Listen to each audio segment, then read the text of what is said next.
Bienvenidos a la sexta parte del capítulo de modulación de la asignatura Sistemas de radiocomunicaciones navales y combatividad electromagnética.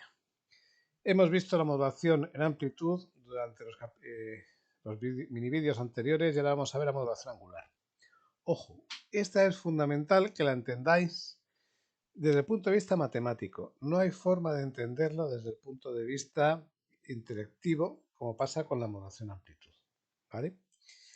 Bien, voy a intentar que sea sencillo. Para verlo bien lo que son las funciones de Bessel y las bandas laterales, por favor mirad los vídeos del grupo de investigación sobre sistemas de comunicaciones navales, en este S2CN, cómo recibimos las señales de modulación en frecuencia en el analizador de espectros o en el SDR-SHARP, o cómo recibimos los satélites NOAA. Ahí vais a ver las funciones de Bessel y los espectros. Bien, vamos a empezar. Ya os digo, esto es arduo, pesado, pero al final se puede entender. Tanto la modulación en frecuencia como la modulación de fase se denominan modulaciones angulares. En ambos casos, habíamos dicho anteriormente, la amplitud de la portadora se mantiene constante en todo momento y lo que se modifica es la frecuencia o la fase de la onda de portadora. Si no modulamos, si metemos el PTT en un equipo de FM de 2 metros, por ejemplo, o banda marina VHF, y no hablamos, la portadora se mantiene inalterable. ¿Por qué? Porque no estamos modulando. Bien, cuando modulamos lo que tenemos que ver es un vector dando vueltas alrededor del punto cero, de su inicio, ¿vale? El ángulo de una señal senoidal se describe en términos de una frecuencia y un ángulo de fase. Si la velocidad angular omega sub 0 es constante, se dice que la frecuencia de la señal senoidal es de omega sub 0 radianes por segundo, 2pi f hercios. Eso sería la portadora pulsada, pero sin hablar. Si la velocidad angular es constante, θ de t, el ángulo que gira, es igual a la velocidad angular por el tiempo que ha estado girando. Y se dice que el fasor tiene una velocidad constante. Es decir, estamos pulsando el PTT, pero no hablamos. ¿Qué pasa cuando hablamos? Pues cuando hablamos la velocidad angular no es constante. Y se puede relacionar la velocidad angular instantánea, omega sub i, con el ángulo donde se encuentre el fasor de la siguiente manera. El ángulo de fase será igual a la integral entre 0 y t, el tiempo que estemos hablando, de la velocidad angular instantánea, más el ángulo inicial en el cual estaba el fasor cuando nosotros pulsamos el PTT. Si nosotros derivamos a ambos lados de la ecuación, se obtiene que la velocidad angular instantánea es el trocito de ángulo que se ha girado durante ese tiempo. Si el ángulo de fase θ de t varía de forma lineal con la señal de entrada de banda base, nos quedaría esto.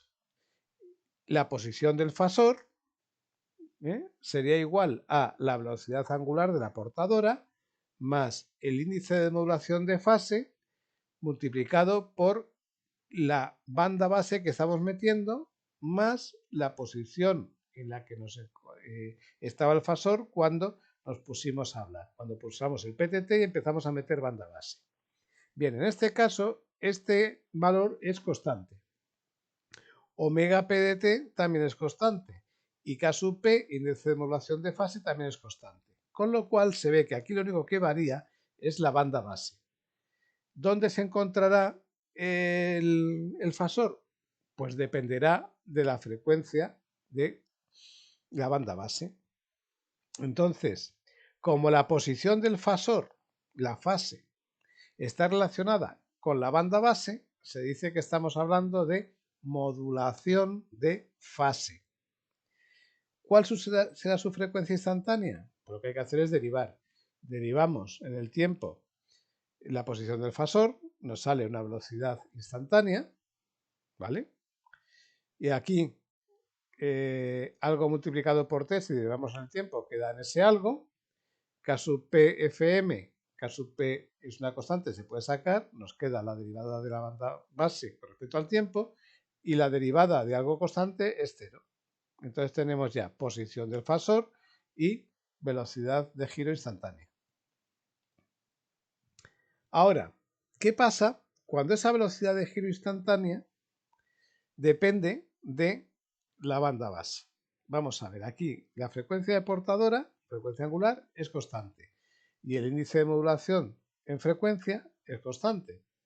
Es decir, que esta velocidad angular, 2πf, solo depende de la banda base.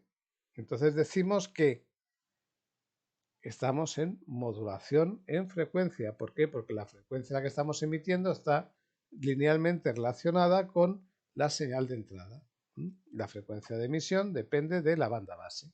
¿Dónde se encontrará el fasor? Pues el fasor se encontrará, para encontrarlo, habrá que hacer la integral. Integramos en ambos lados de la ecuación y aquí nos sale la posición del fasor, que depende de la frecuencia angular de la portadora más la integral entre 0 y t, el tiempo que estemos hablando.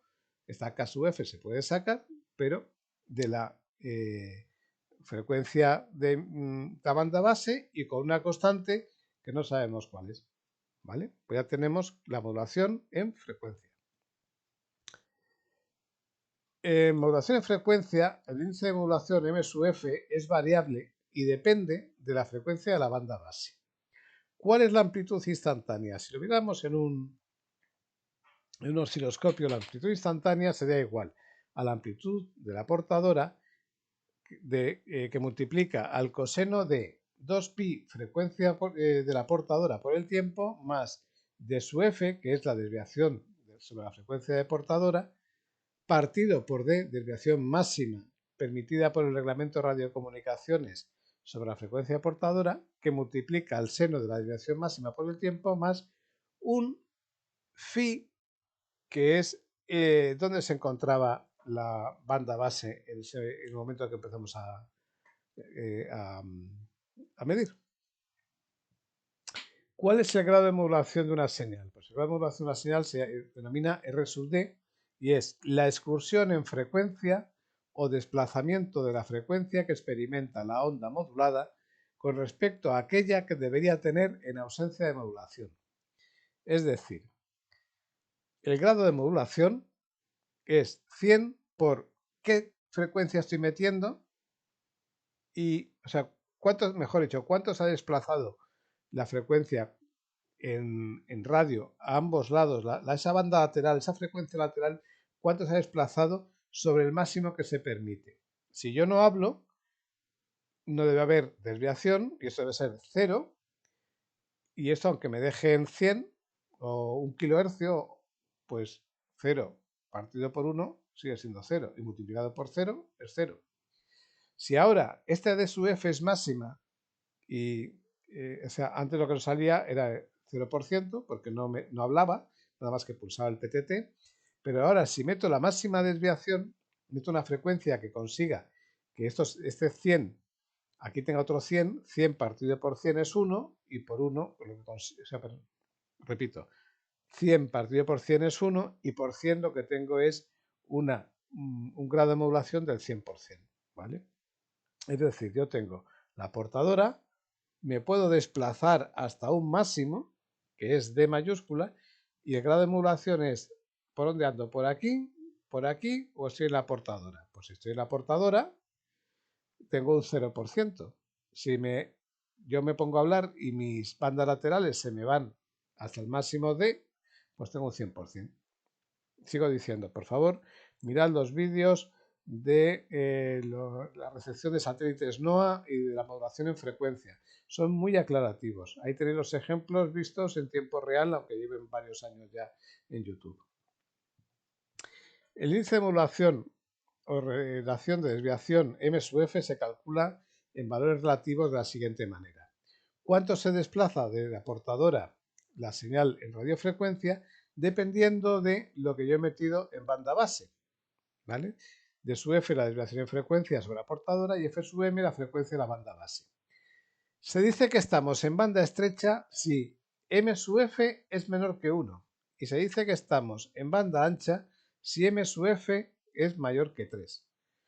Acordaros, los walkie-talkies, los aficionados, últimamente tienen dos modos de índice de modulación, banda estrecha y banda ancha. Los repetidores trabajan en banda ancha, pero se empeñan algunos radioaficionados por aquello que le dure más la batería de poner banda estrecha y entonces los repetidores no funcionan. ¿Por qué? Porque en banda estrecha, por cada kilociclo que yo meto, me desplazo un kilociclo. Entonces, un kilociclo que yo meto, o sea, un kilociclo que me desplazo partido por un kilociclo, me sale M sub f igual a 1, banda estrecha. Si yo aquí meto 2 kilociclos y me desplazo 2 kilociclos, 2 partido entre 2 sigue siendo 1, banda estrecha. Pero es que en FM, en servicios aficionados, en servicio móvil marítimo, por ejemplo, se usa banda ancha. Es decir, por cada kilociclo que yo meto, me desplazo 3. M sub f igual a 3. Con lo cual, la potencia que yo estoy sacando es menor, estoy gastando más batería, pero estoy utilizando más espectro. Y el ancho de banda necesario es 2dm, 2 desplazamiento máximo y frecuencia de la banda base. Es decir, si yo meto 3 kilociclos, que es lo máximo que meto con la voz, 3 por 3 son 9, por 2, 18. Estoy utilizando 18 kHz de ancho de banda. Pero si estoy en banda estrecha, D es 1, 3 por 1 es 3, por 2, 6 kilociclos. En uno estoy utilizando 18 kilociclos de ancho de banda, en banda ancha, y aquí estoy utilizando 6. Como los receptores tienen un ancho de banda de recepción entre 18 y 25 kHz, cuando yo meto 6, hay más ruido que señal, con lo cual no se abren en los repetidores. Pero cuando yo meto más señal que ruido, entonces el repetidor se abre y funciona. Nos vemos en la sexta parte de modulación. Un abrazo desde el grupo Señales, Sistemas y Comunicaciones Navales de la Universidad de Cádiz.